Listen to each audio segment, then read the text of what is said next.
nosso companheiro, amigo. Todos vamos ficar de pé para recepcioná-lo. A quem honra, a honra. A honra e a glória é para Jesus. Amém? Mas Deus deu honra também para ele. Amém?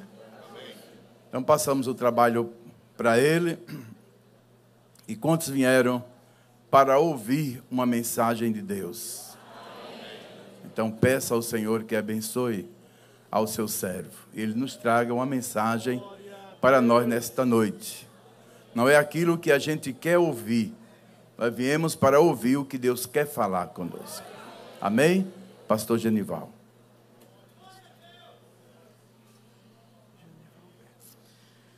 Queridos, com toda a alegria no coração, saúdo a todos com a paz do Senhor. Amém. Quero aproveitar que a igreja está de pé para convidá-los a ler um texto do qual eu quero falar da mensagem que está no meu coração, muito conhecida, mas é Santa Ceia, e Santa Ceia é o culto de reabastecer, de renovar. O livro de Ruth, capítulo 1, tem um texto que eu quero tomar base, e enquanto os irmãos folheiam, procurando, quero externar a minha gratidão, meu respeito ao meu pastor, ao nosso pastor presidente, José Orisvaldo, pela credibilidade, a confiança a mim dispensada, e reverenciar este coeso grupo de obreiros, pastores, dos quais tenho a honra de onde passar dizer que sou aluno e sou reflexo do aprendizado que estes homens têm me ensinado. Então, reverencio a todos, em nome de Jesus. Ruth, capítulo 1, versículo 1, diz o texto: E sucedeu que, nos dias em que os juízes julgavam, houve uma fome na terra, pelo que um homem de Belém de Judá saiu a peregrinar nos campos de Moabe, ele e sua mulher e seus 2 filhos. Queiram tornar os vossos assentos, por favor.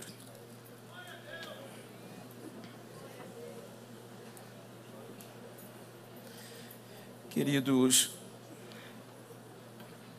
tomando por base esse texto, sabendo que é um trabalho de Santa Ceia, de restauração,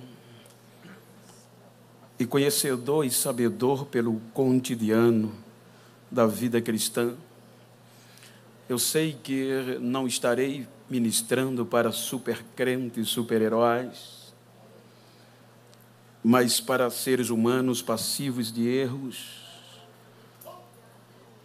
E diga-se quantas vezes não somos tentados a desistir, chutar o pau da barraca, e muitas vezes chegamos num culto como esse sem saber o que fazer. Então eu gostaria de falar-lhes sobre rebuscadores. Digam comigo, rebuscadores. Quando nós observamos o contexto e todo o texto da história, uma história literária, uma história realmente comovente, que os irmãos a conhecem de cor e salteado. Portanto, é um livro que comporta uma história não muito longa, um livro que tem 4 capítulos, cerca ou precisamente 85 versículos, conforme as versões. Mas um livro que traz uma história contundente, a ponto de alarmar alguns epígrafos, alguns historiadores, até alguns eruditos, tendo em vista que é uma continuação dos juízes, da história, e esta obra está separada. Segundo alguns comentários, como a Bíblia pentecostal, Bíblia do Pregador, a contundência deste livro, dessa história, se tornou tão real que ela fazia parte das festividades de Israel. E o que chamou a atenção é que a história é protagonizada por uma estrangeira, por uma moabita. Quando nós observamos o texto, nós percebemos que na continuação da história do livro anterior, a Bíblia no capítulo 2 dos Juízes diz que quando o povo poderia desfrutar da terra prometida, quando o povo pôs o pé, tomou posse da terra que Deus prometeu a Abraão, a Isaque e a Jacó, então era o momento do povo usufruir das bênçãos prometidas. Mas a Bíblia, ela é bem categórica quando diz a história que aquele povo deu prioridade às suas ideologias, o seu contexto mental, e de aproveitar uma geração que a Bíblia diz que não conhecia Deus, não tinha vivido os seus milagres, uma geração que não tinha lágrimas, uma geração que não tinha experiência com Deus. Então começou a andar conforme os seus pensamentos e o seu contexto ideológico. É quando a Bíblia diz que esta decisão foi pejorativa, a ponto de que este povo esqueceu de Deus e deixou Deus para trás. Então a Bíblia diz que, esquecendo-se de Deus, este povo veio a adorar a Baal e Astarote, deuses pagãos das nações circunvizinhas ou entrelaçadas. Dentro desta decisão, esquecendo-se de Deus, e os irmãos hão de convir que todas as vezes que o povo errava, que o povo desobedecia, Deus nunca desistiu do povo, mas Deus sempre disciplinava o povo. Porque a disciplina, diz a Bíblia, que não é para matar, mas para corrigir, para preservar. Às vezes dói. Eu ouvi de um amigo, ele uma vez ministrando na nossa igreja, um companheiro, e ele disse que em uma certa excursão em Israel, um grupo de turistas transitando de uma área para outra em um ônibus, viu quando um pastor com um rebanho fez algo que chamou a atenção. Uma ovelha se desgarrou do rebanho, ele saiu correndo, conseguiu a apanhar, e quando a colocou nos seus braços, pegou o cajado e quebrou a perna da ovelha. Isso chamou a atenção, o ônibus parou, as pessoas foram o cercá-lo e perguntaram por que ele fez aquilo com tanta violência. A resposta dele foi a seguinte: é que essa ovelha, ela é muito perversa. E ela sempre se desgarra. E ela estava caminhando para o precipício. Mas para que eu não a perdesse, eu quebrei a perna para não perder ela, para ela não cair no precipício. Então, quando nós percebemos, a Bíblia diz que o povo esqueceu Deus, então Deus veio com mais uma disciplina. E o elemento da disciplina de Deus agora foi a fome. A Bíblia diz no texto lido que houve uma fome, e uma fome que deteriorou o campo, uma fome que não era fácil. É quando um homem, uma família, diz a Bíblia, que um homem de Belém, que a etimologia é casa de pão, esse homem pega a sua mulher, pega os seus 2 filhos e vai fugir da disciplina. Quando a Bíblia diz que ele foi peregrinar em Moabe, porque em Moabe ainda tinha pão.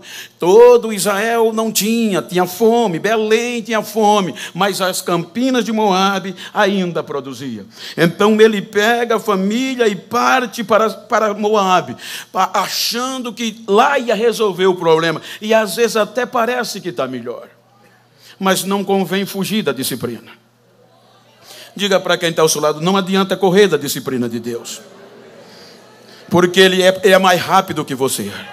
Não adianta se esconder, porque a Bíblia diz que quem se oculta, quem se esconde dos olhos de Deus, se subir aos céus, Ele manda descer. Se esconder na profundeza, Ele arranca de lá. Mas tem que viver o período da disciplina. Quando tudo parecia bem, a Bíblia diz que este homem talvez com a prosperidade promissora nos campos de Moabe, e a notícia ainda era negativa. Belém não tem nada, Belém está se acabando, mas mesmo na terra estrangeira, a Bíblia diz que ele vem a morrer. Agora deixa 2 filhos e uma mulher. E os irmãos sabem que na cultura, principalmente na época oriental, a mulher não tem muitos subsídios, só serve para proliferar ou cuidar de alguns trabalhos no campo, nada mais que isso. Então agora diz a Bíblia que os 2 filhos casam-se com 2 mulheres estrangeiras, uma órfã, o nome, e a outra se chamava Ruth. A Bíblia diz que tudo vai bem. O texto diz que ficaram ali 10 anos. 10 anos se passaram, mas tempo não apaga a disciplina. Aí a Bíblia diz que vem, os 2 filhos morrem. Isso não é por acaso. Os 2 filhos perdem a vida. E a Bíblia diz que agora fica desamparada uma mulher chamada Noemi, desamparada do marido e desamparada dos filhos. O que fazer? Quando a crise bate na nossa porta. Desamparada de marido e de filhos. Mas Deus, gente, sempre deixa alguma coisa funcionando para não perder a gente. Quando o inferno pensa que destruiu, que levou tudo, Deus sempre deixa alguma coisa funcionando. Diga para quem está ao seu lado, ele sempre deixa algo funcionar. Agora esta mulher só tinha 2 decisões. Só tinha 2 opções.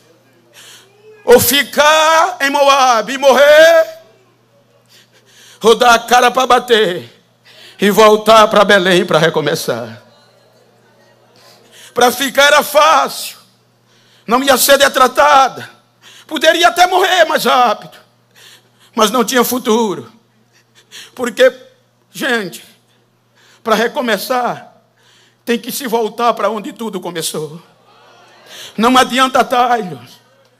Então agora quando esta mulher tem essa decisão, ou fica ou morre, ou acredita na misericórdia de Deus e volta para Belém, só que vai ter que dar a cara para bater. Porque para começar é fácil. Você não tem muito empecilho, chega lá, começa, ninguém às vezes sabe nem o teu nome e não se importa tanto contigo. Mas depois que você começa e alguma coisa dá errado, para recomeçar vai ser mais difícil. Porque sabe o teu potencial, sabe quem é você e vão fazer de tudo para você não recomeçar. Aí o versículo 6 do capítulo 1 diz que ela toma uma decisão. Levantou ela e as suas 2 noras e decidiu, vou voltar para Belém. O interessante, queridos, é que a Bíblia diz que quando ela vai voltando, ela lembra que seria uma injustiça, porque ela não tinha onde dormir, ela não tinha o que comer, ela estava voltando na miséria, para o inferno acabada. Aí ela para no caminho, olha para as noras e faz uma proposta, diz, minhas filhas, eu já estou velha demais. Eu não tenho uma idade para dar filho a vocês. E mesmo que eu estivesse hoje, vocês esperariam eles crescerem. Então, filha, voltem para a vossa casa. Volte para os vossos pais, volte para o vosso povo. Eu não tenho onde dormir, podem voltar. Aí a Bíblia diz que Orfa pendura no pescoço, chora, beija e se despede. Veja que a outra não saiu do lugar. E ela insistia, volte minha filha, tua cunhada já voltou, porque você não volta? Insistia, porque, irmão, mesmo que você não perceba, Deus nunca deixa você só, sempre vai ter alguma coisa funcionando para Ele não te perder. Diga para quem está lá do seu lado, você não está só.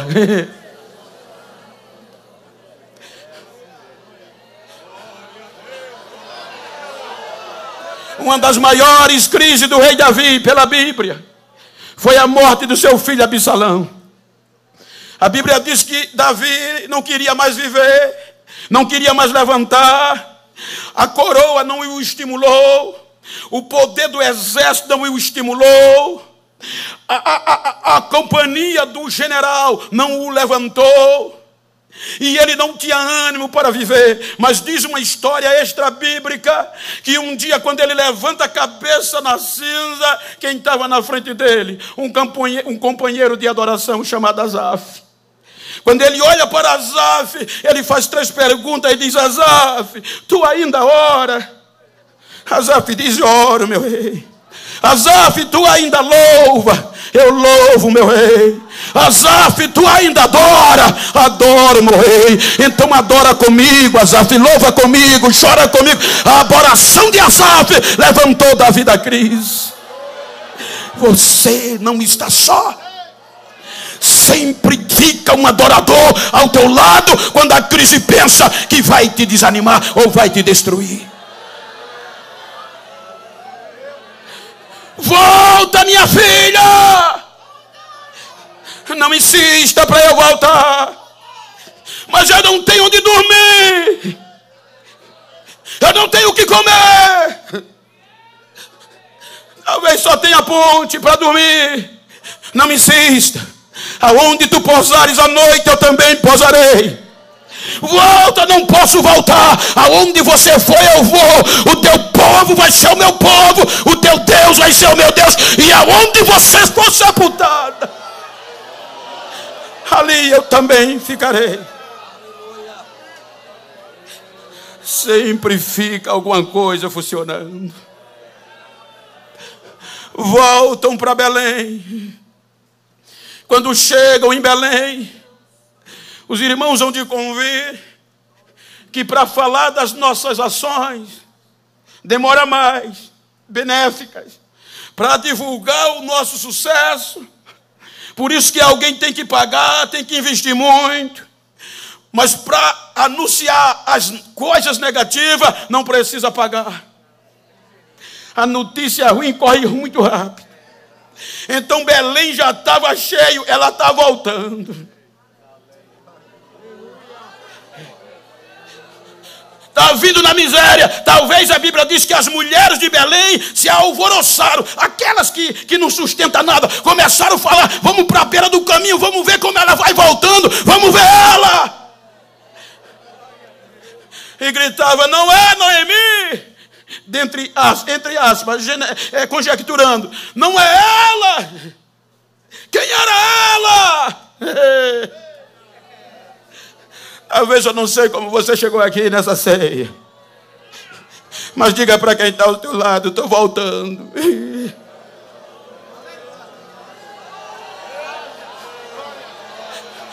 Talvez pensava que você ia desistir e morrer em Moabe. Diga para ela: estou voltando para Belém.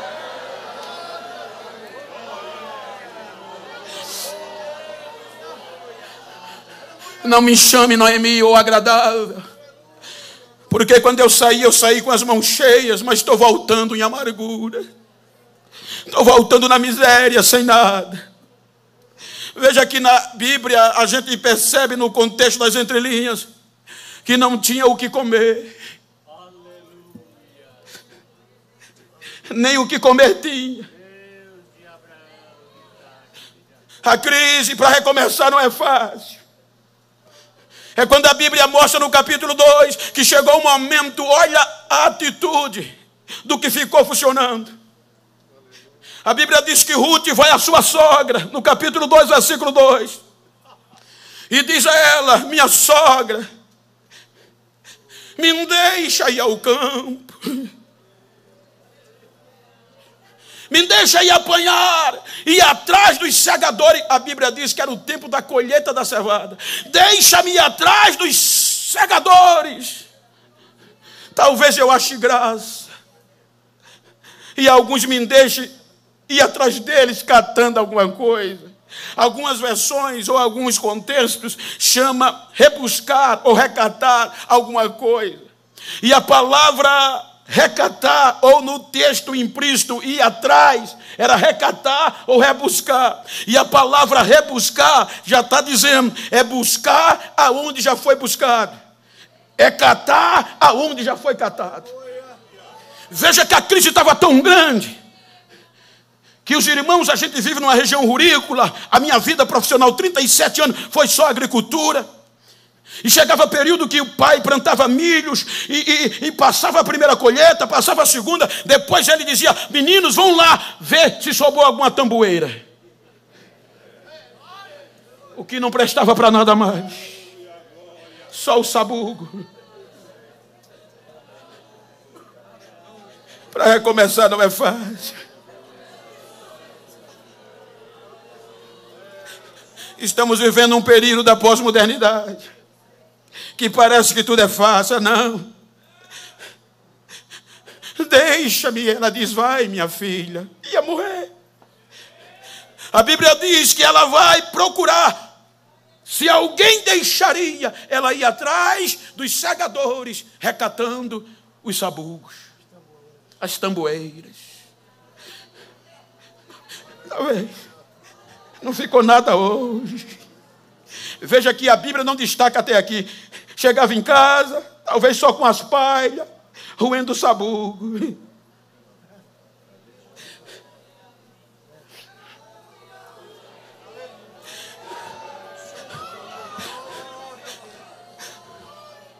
Estamos vivendo em dia, gente, que a nova geração não tem mais paciência para isso. Hoje a fama tem nos levado a tantos lugares.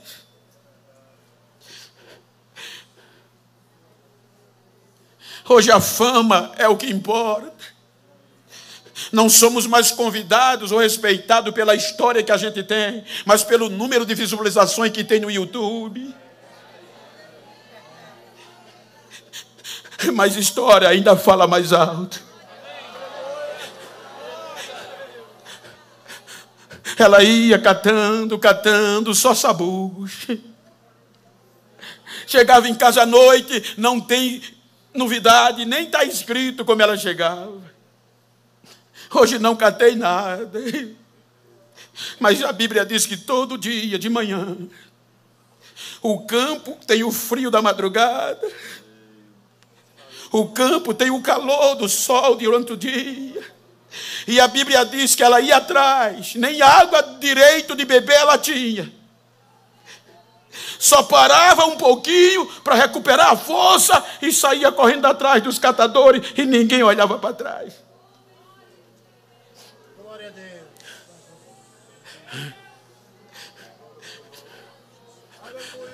Dá uma olhadinha com todo respeito para quem está ao teu lado. Diga: no dia que você se achar grande, baixa a bola. Tem sabugo lá atrás.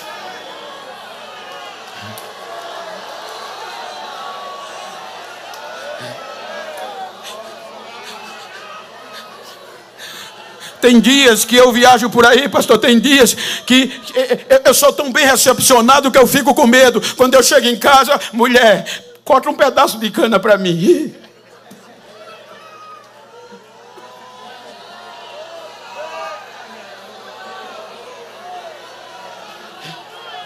Baixa a bola, nego, senão vai chupar cana de novo.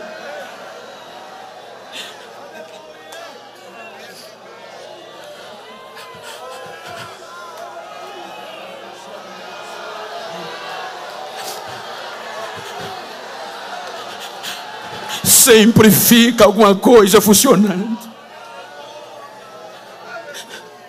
Nesse inteirinho você não vê Noemi de frente. A estrangeira saía de manhã, só voltava à noite. Então a Bíblia diz que chegou o momento que ela saiu para trabalhar, e naquele dia, por sorte, está escrito, por sorte, mas hoje a gente sabe que foi Deus. Ela entrou num campo de um homem chamado Boaz. Pastor Donizete.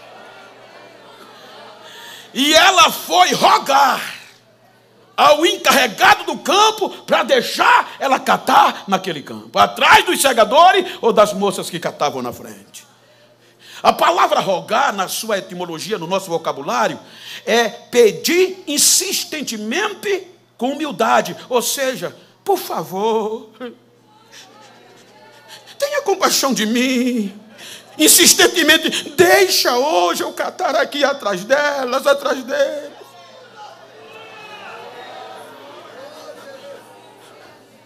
E o encarregado deixou. Ela vai catando, e até aqui não tem surpresa nenhuma, era o mesmo sofrimento. E o encarregado de olho na história dela. Como é bom ter história, né? Cair de paraquedas não funciona muito, não.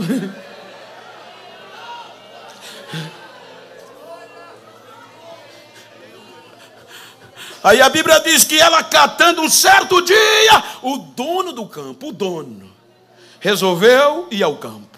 Era tempo de colheita.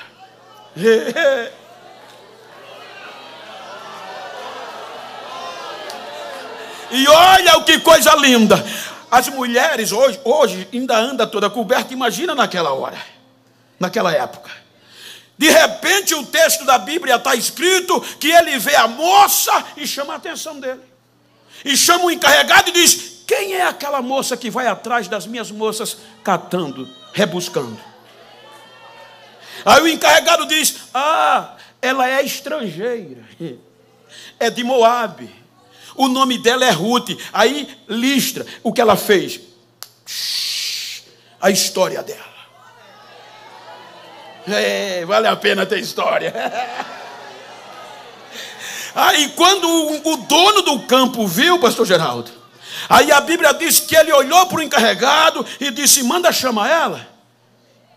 Aí foram chamar. Quando ela chegou, se inclinou, aí ele louvou a Deus pela atitude que ela fez com a sogra, que era muito conhecida, e disse a ela: minha filha, eu tenho alguma coisa para te dizer. A partir de hoje, não vai atrás de ninguém mais não. Não procura campo de ninguém. Eu já dei ordem ao encarregado, eu já dei ordem aos trabalhadores, que você vai tratar só nesse campo. Quando você tiver sede, meta o copo no pote, ninguém vai impedir. Ela inclina-se, agradece e vai embora. Quando ela vai embora, aí ele chama o encarregado e diz: vem cá, deixa eu te dizer um segredo, vem. Quando ele chega, o dono diz: faz o seguinte, quando os da frente for e juntar os feixes, quando ela vir atrás, deixa que ela meta a mão no feixe e pega o que quiser. A Bíblia em versões chama gavela, é o feixe. Quando eles juntar o feixe, porque os da frente não deixavam nem a bichinha se aproximar, filho. Mas agora quando vê que ela vem, deixa ela meter a mão no feixe, ela pega o que quiser, do que quiser. Não vai ter mais sabugo, já vai ter espírito.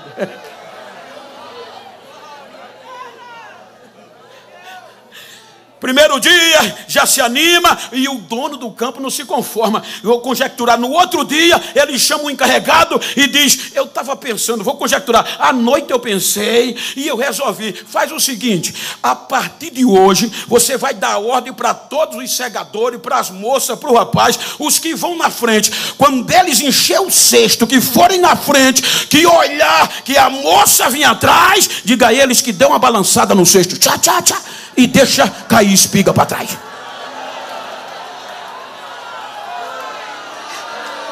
Diga para quem está ao teu lado: dá uma olhadinha no retrovisor. Estão voltando, estão vindo aí.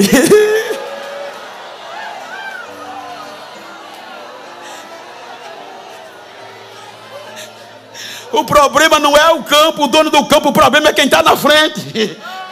Porque tem muita gente metida besta que quando Deus leva lá para frente, quando está lá na frente, nem para trás olha, não se lembra de quem está atrás. Mas a ordem não foi do encarregado, foi o dono que mandou. Vai ter que balançar o cesto, querendo ou que não, vai ter que deixar cair, que vem gente atrás, tem gente de história atrás.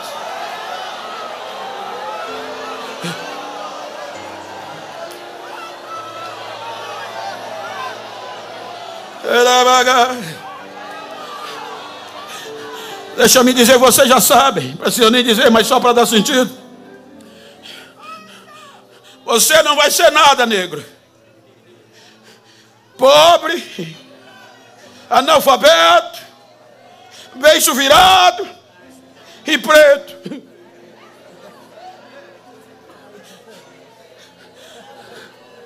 94, Deus me fez uma promessa. O mundo vai te conhecer.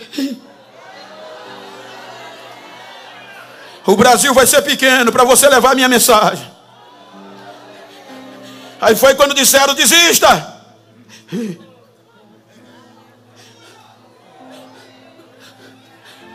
Vai não, você tem esses 3 defeitos. 95, Deus se calou. 96, permanecia Deus calado. 99, dentro da cana. E os que iam na frente olhavam e diziam: eu não disse?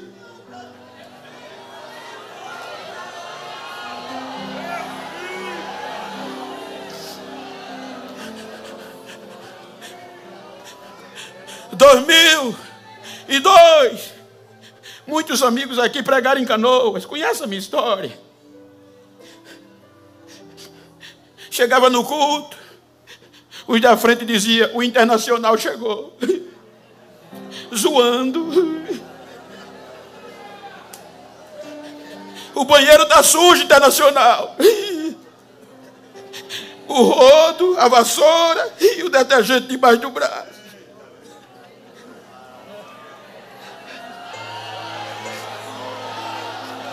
Hoje tem sala de crianças, na época não tinha. Muitas vezes chegava no culto, as crianças começavam a chorar, e eram os diáconos que pegavam, ia comprar pipoca, botava as crianças no colo para a mãe não atrapalhar a mãe. O Internacional tá aí, tá, a menina está chorando. Pegava um na direita, um na esquerda e saía para o terreiro.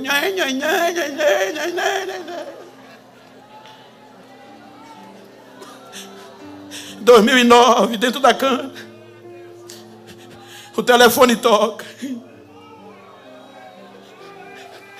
Aqui é da parte do pastor José Antônio dos Santos. Ora, como ele me conhece?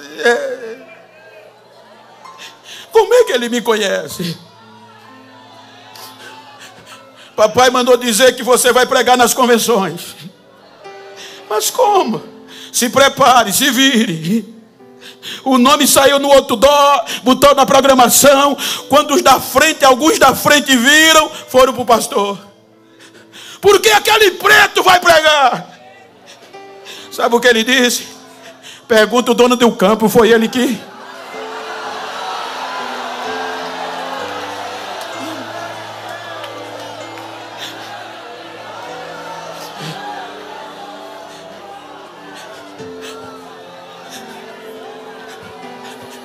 Em 2010 o telefone toca.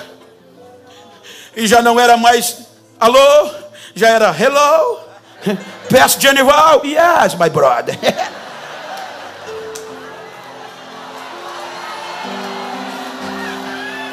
Dá uma olhadinha para quem está ao teu lado, diga: fica tranquilo, porque a ordem vem de cima, foi o dono. Então não para, não desista. A ordem vem de cima, faz assim para ele, faz assim para ela. A ordem vem de cima.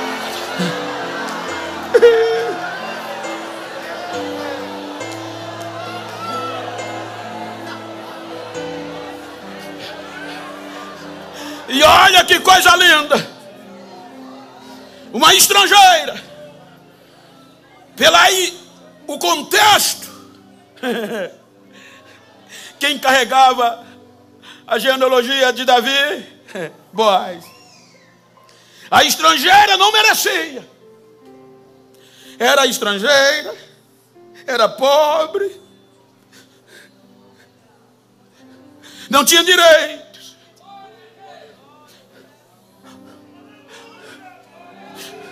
Aí a Bíblia diz que naquele dia, quando ela chega em casa, chama a atenção. Quando balançar o cesto, pode seguir a leitura. Quando eles balançam o cesto, naquele dia que ela chega à noite, chamou a atenção, Carlos. A Bíblia diz que a sogra se assustou, comeram, se fartaram, e a sogra disse: o que foi que houve?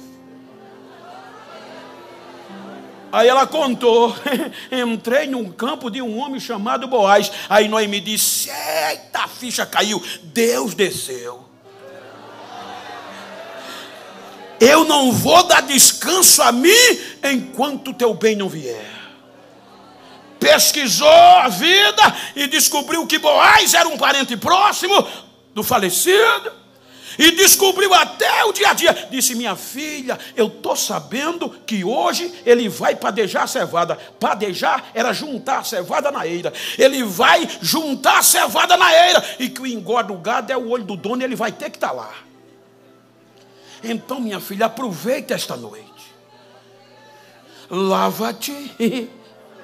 Bota aquele perfume de arrebentar. Unge-te. Põe aquele vestido de arrebentar e vai à eira.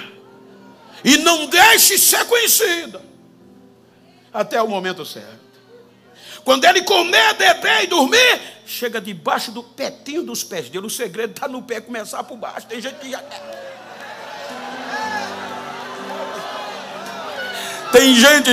Tem gente que só precisa ter uma oportunidade, já não quer mais obedecer, pastor, já quer. Não, meu filho, começa pelos pés.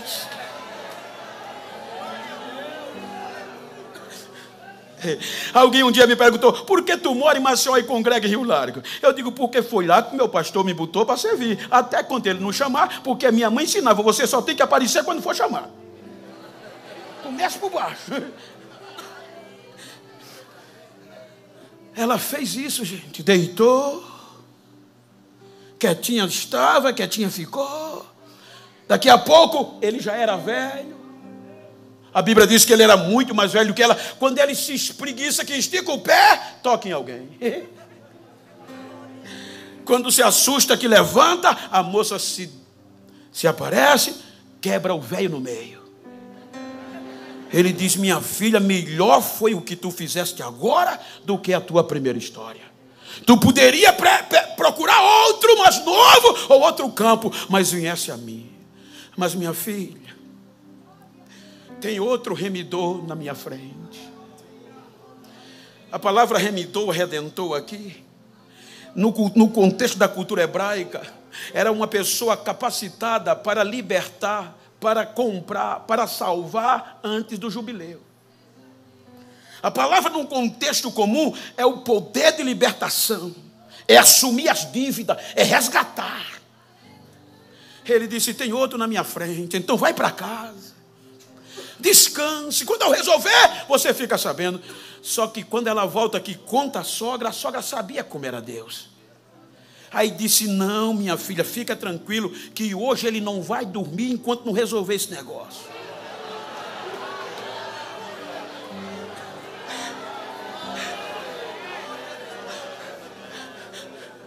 Você está entendendo por que nós estamos aqui hoje numa ceia? Éramos estrangeiros, éramos pobres e éramos escravos do pecado.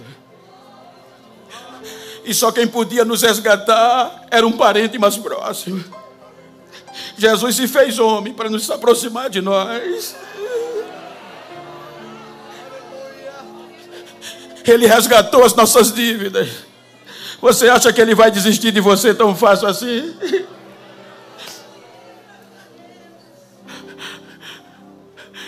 A moça se tornou noiva de Boaz. E o que eu acho lindo, veja, a cultura normal diz que quem é maior, quem abençoa ou quem pede a benção? Quando eu digo benção, pai, quem é maior, eu ou meu pai? Meu pai. Aí eu acho lindo quando a Bíblia diz que Jacó gerou a Perez, Judá gerou a Perez gerou a Esrom.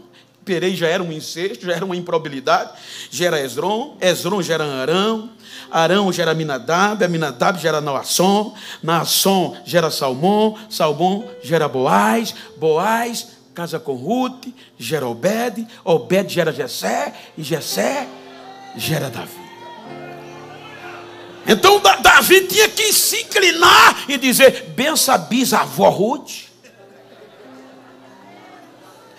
É mole? Diga para quem está ao seu lado: você não é pouca coisa.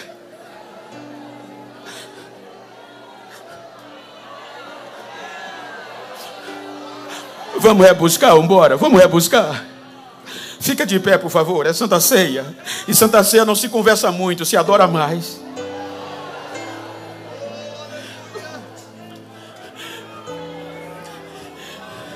Na ausência do nosso pastor, me permita, companheiros, vocês me conhecem, sabem, a minha história. Mas se você está perto de uma pessoa do mesmo sexo, ou não sei que seja íntimo, vira para ele assim, como eu estou com todo o respeito, com meu amigo, pastor Hermano, vira assim para ele, me ajuda aqui, companheiro. Vira assim para ela, para essa pessoa, e diz assim para ela: a ordem é? Faz assim, né?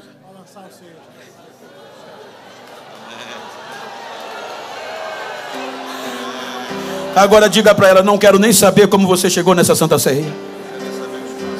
Quero saber como você vai sair dela. Diga: vou sair renovado. Não vou desistir mais. Diga: se você encontrar alguém por aí que pensou que eu ia desistir, dá um recado a ele. Diga que ele quebrou a cara, a casa dele caiu, porque eu vou continuar, porque a ordem veio de cima, e a ordem